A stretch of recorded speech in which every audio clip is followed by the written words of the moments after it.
Hello and welcome to Souqnews Television. We're reaching you live from our studios in Lagos. I am Olumide Shokoya.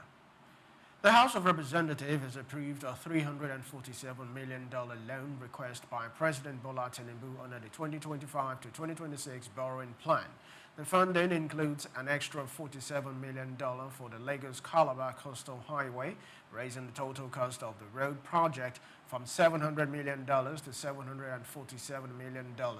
The loan also allocates $300 million to the Nigerian Universal Communication Access Project, which aims to deploy several thousand telecom towers to underserved rural areas. Lawmakers adopted the report of the House Committee on Aid, Loans and Debt Management, chaired by Abubakar Nalaraba. The committee argued that Nigeria's debt to gross domestic product ratio of around 50% remains within international limits and noted a drop in the debt service to revenue ratio from over 90% to under 70%.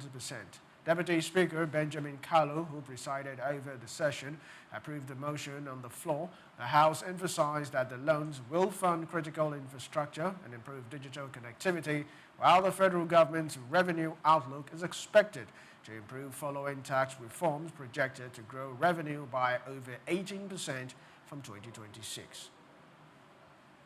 The Lagos State government has launched a 500 billion naira produce for Lagos offtake guarantee fund to boost national food production, reduce import, and address post-harvest losses.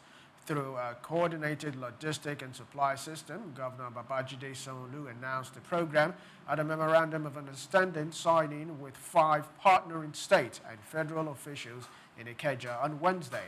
As part of the scheme, Lagos unveiled 150 compressed natural gas-powered 40 food trucks to move agricultural goods efficiently across Nigeria.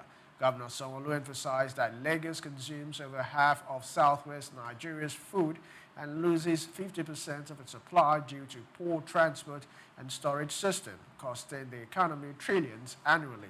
Implemented through the Lagos Food System Infrastructure Company, the plan aligns with President Tinubu's Renewed Hope agenda. Strategic partners include Lagos Bulk Trading Company, Ecolog, and other special purpose vehicles.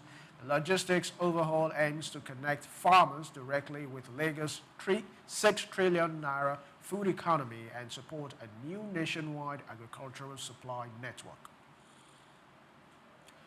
Now, the Nigerian Midstream and Downstream Petroleum Regulatory Authority has announced that the West African nations will sign a harmonized regulatory framework by the fourth quarter of 2025 to support regional refinery development. The plan, unveiled in Abuja by Executive Director Zainab Gubir, aims to ensure consistent refinery performance and fuel supply across sub-regions with binding compliance measures. The framework, developed at a joint conference with S&P Global, outlines policies for unified market pricing, investment incentives, and protections for domestic refineries. Gobert highlighted Dangote Refinery as a strategic asset in transforming the regional fuel market along other upcoming refineries. Chief Executive Farouk Ahmad said 5 West African locations now show strong potentials as petroleum trade hubs.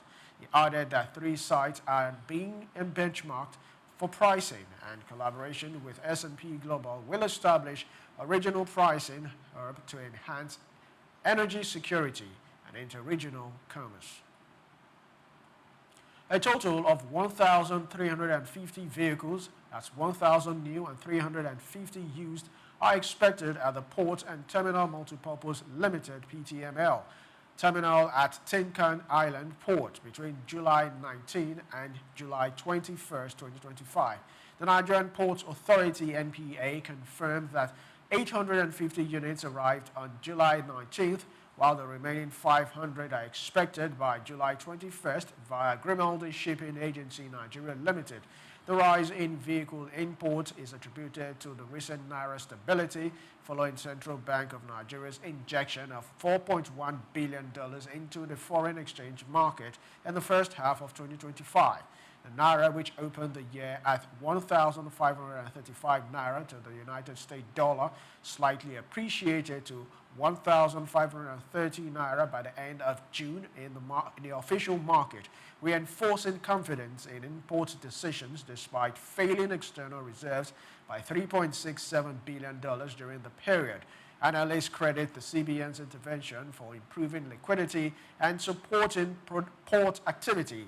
However, concerns persist over the long-term sustainability of the currency defense amid weak oil earnings and slow foreign investment inflows. Industrial reforms: Nigeria moves to boost local auto parts production. Nigeria's automotive industry reached 50% local parts production within 8 years as a new bill advances in the National Assembly, mandating all federal ministries and agencies to purchase only locally made or assembled vehicles. The legislation aligns with Nigeria's automotive industry development plan and aims to stabilize the sector by stimulating investment and domestic supply chains and reducing foreign exchange outflows.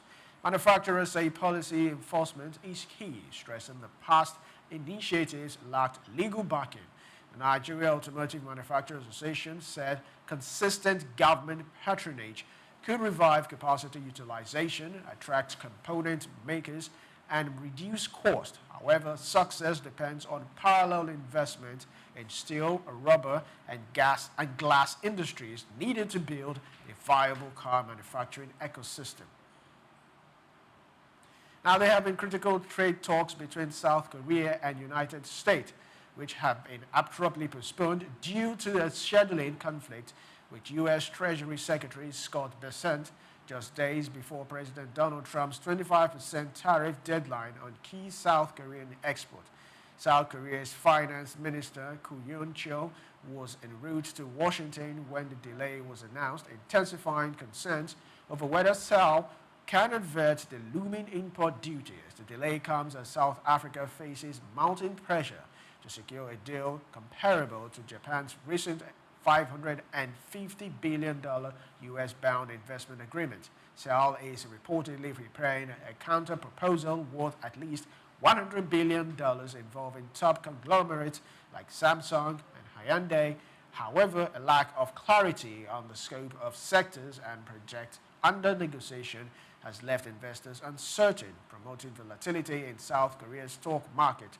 Hyundai Motor shares fell 2% on the news, while other senior Korean officials remain in Washington to continue lower-level talks. Analysts warn the opportunity to finalize a deal before August 1st deadline is narrowing. Trade Minister Johan Koo may seek an extension on exemptions during meetings with United States Trade Representative Jamieson Greer, with U.S. trade negotiations intensifying on multiple fronts, including with China and the European Union. South Korea's window for avoiding new tariffs appears to be closing fast.